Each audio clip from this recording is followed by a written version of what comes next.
क्या आप छाल रोग से परेशान हैं? उसका समाधान चाहते हैं तो इस वीडियो को अंत तक अवश्य देखें।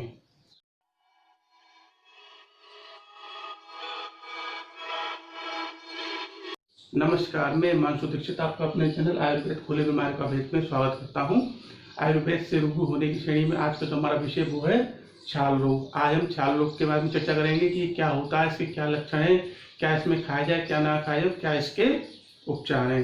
तो चलिए शुरुआत करते हैं। सबसे पहले ये जानते हैं कि छाल रोग को हम कितने नामों से जानते हैं। छाल रोग को हम जो मुख्यतः 3 नामों से जानते हैं। पहला जो नाम होता है सोरायसिस। ये नाम जो है हम इंग्लिश में एलोपैथी के हिसाब से इसका लेते हैं। दूसरा नाम हो जाता है हमारा छाल रोग, जो हम हिंदी में आयुर्वेद के हिसाब से लेते हैं। तीसरा नाम इसका जो है वो है अपरस। ठीक है, तो ये 3 नाम है। इन 3 नाम से हम छाल रोग को जानते हैं। ये अब जानते हैं छाल रोग क्या होता है, क्यों होता है। छाल रोग एक त्वचा विकार है। इसमें आपकी त्वचा पे लाल परतदार चकत्ते पड़ जाती हैं। ये संक्रामक रोग नहीं है, लेकिन ये एक बार होने वाला रोग है जो कि समय के साथ खराब होता चला जाता है। ये जो है त्वचा की प्रतिरक्षा प्रणाली की गड़बड़ी का ही एक नतीजा है। इसमें क्या होता है, जो हमारी त्वचा होती है वो जो है पुरानी कोशिकाओं को बदलने और नई कोशिकाओं को बनाने के लिए 28 दिन का समय लेती है। लेकिन जो आदमी छाल रोग से पीड़ित होता है उसकी जो त्वचा है वो 4 से 5 दिन में नई कोशिकाएं बनाने लग जाती है, जिससे कि वो कोशिकाएं जो है जमने लग जाती हैं, जिसके कारण की त्वचा पे लाल शुष्क और पैचेस बनने लग जाते हैं और इसी को जो है हम छाल रोग कहते हैं। आइए अब जानते हैं छाल रोग के क्या लक्षण होते हैं। तो छाल रोग के कई लक्षण जिससे हम पता कर सकते हैं कि जो हमें ये रोग हो रहा है वो छाल रोग ही है। तो सबसे पहला तो क्या होगा, जो हमारा लक्षण है वो ये है कि जो है बहुत अत्यधिक हमें खुजली होगी। ठीक है। दूसरा जो हमारा लक्षण वो है कि जो हमारी त्वचा है वो सूखी और परतदार हो जाएगी। तीसरा है हमारा त्वचा का जो है रंग लाल एवं गुलाबी हो जाएगा। चौथा है हमारा जो लक्षण वो है त्वचा जो है हमारी बहुत मोटी हो जाएगी। और 5वां जो हमारा लक्षण वो ये है कि जोड़ों में दर्द हो जाएगा। अगर आपको इनमें से कोई लक्षण होता है तो आप समझ लीजिए कि आपको जो परेशानी हो रही है वो छाल रोग ही है।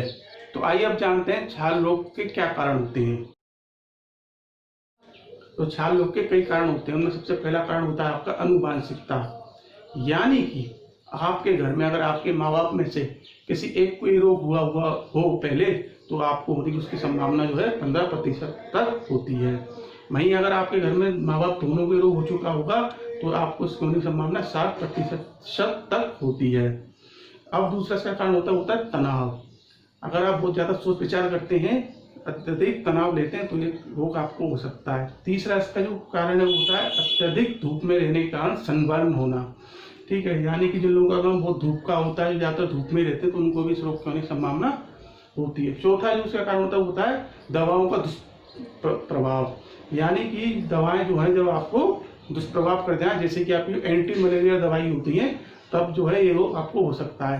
और 5वां जो उसका कारण वो है आपकी शुष्क त्वचा या शुष्क हवा। ठीक है, तो ये आपके 5 कारण है।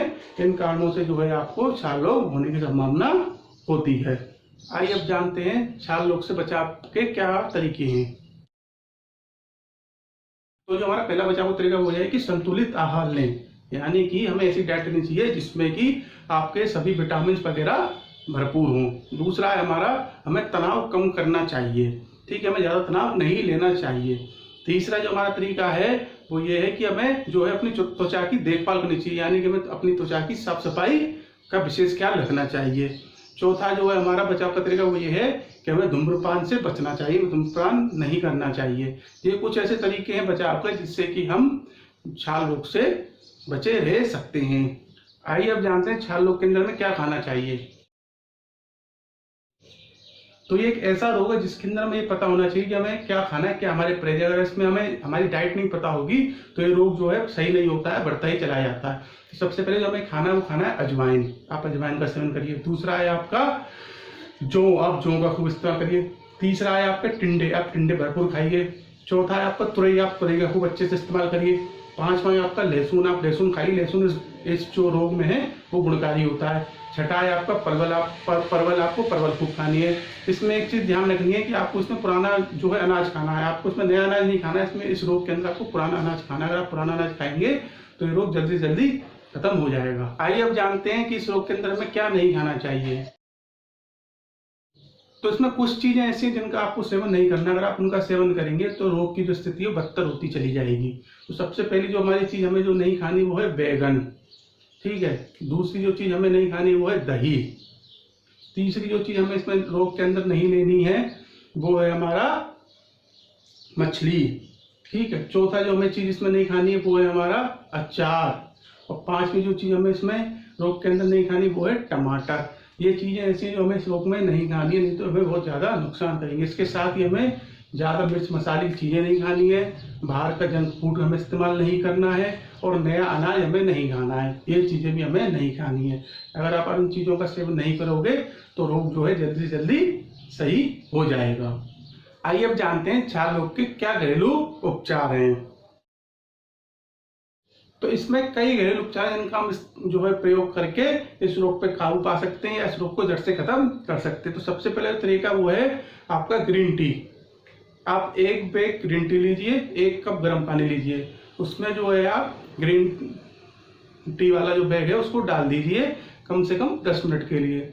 उसके बाद उस बैग को निकाल लीजिए और उस चाय को आप पी लीजिए। ऐसा आप दिन में 3-4 बार करिए, ठीक है। दूसरा जो आपका तरीका है इसमें उपचार है वो जो है आपका सेंधा नमक है। आप 1 कप सेंधा नमक ले लीजिए और नहाने योग्य गर्म पानी ले लीजिए।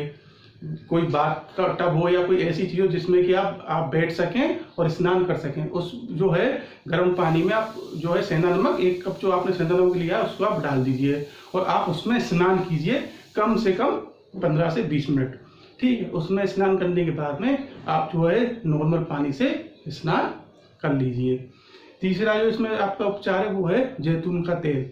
आप जैतून का तेल लीजिए, जो आपकी संक्रमित जगह है वहां पे उसको लगाइए। आप ऐसा दिन में 3-4 बार करिए, ठीक है। चौथा है आपका बेकिंग सोडा। आप आधा कप बेकिंग सोडा ले लीजिए और जो है आप नहाने योग्य गर्म पानी ले लीजिए, उसको जो है आप बाथ टब में डाल दीजिए या कोई ऐसी चीज हो जिसमें कि आप आराम से बैठ के नहा सकें, उसमें आप उसको डाल दीजिए आधा कप बेकिंग सोडा को, फिर उसमें आप स्नान कीजिए। आप ऐसा काफी दिनों तक करिए तो आपको जो है इस रोग में आराम मिलेगा, ठीक है। उसके बाद आ जाता है जो आपका 5वां घरेलू उपचार वो है अलसी का तेल। आप अलसी का तेल लीजिए, उसको आप अपने जो आपकी रोग वाली जगह है उस पर आप उसको लगाइए। ऐसा दिन में 3-4 बार करिए, आपको जो है आराम आएगा। आप इन 5 में से कोई भी आप घरेलू उपचार करेंगे तो आपको जो है छाल रोग के अंदर काफी आराम रहेगा। आइए अब जानते हैं छाल रोग के अंदर क्या दवाइयां इस्तेमाल कर सकते हैं। तो उसमें कई आयुर्वेदिक दवाइयां हैं जिनका हम इस्तेमाल करके इस रोग को खत्म कर सकते हैं। तो सबसे पहली जो हमारी दवाई वो हो जाती है पंचतीकृत घृत, ठीक है। ये इसमें बहुत ही उपयोगी दवाई है। दूसरा जो इसमें आप ले सकते हैं खदीरा रिष्ट। ये जो है आपका सिरप बेस में आता है, बहुत बढ़िया आपका जो है काम करता है। तीसरा जो है आपकी दवाई वो है अमल की रसायन, ठीक है। आप इसका सेवन करिए। चौथा जो है आपका नीम का तेल। नीम का तेल उसमें बहुत ज्यादा गुणकारी होता है, उसको जो है अपनी रोग वाली जगह पर लगाइए, आपको आराम होगा।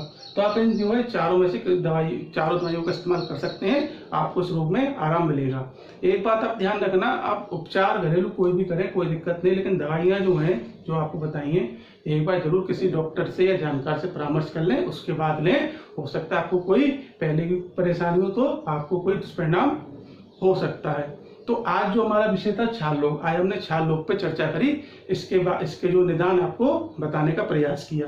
अगर आपकी कोई परेशानी हो, आपका कोई सवाल हो, कोई सुझाव हो तो आप उसको बताएं, उस पर भी चर्चा करेंगे। हमारा उद्देश्य ही आपको जो है आयुर्वेद के माध्यम से बीमारियों को रूबरू करवाना है, उनको सरलतम तरीके से आपको बताना और उनका जो है आसान से आसान तरीके से उसका उपचार आपको बताना है। तो आगे की जो श्रृंखला है उनमें और बीमारियां लेके आएंगे, उनके और उपचार लेके आएंगे।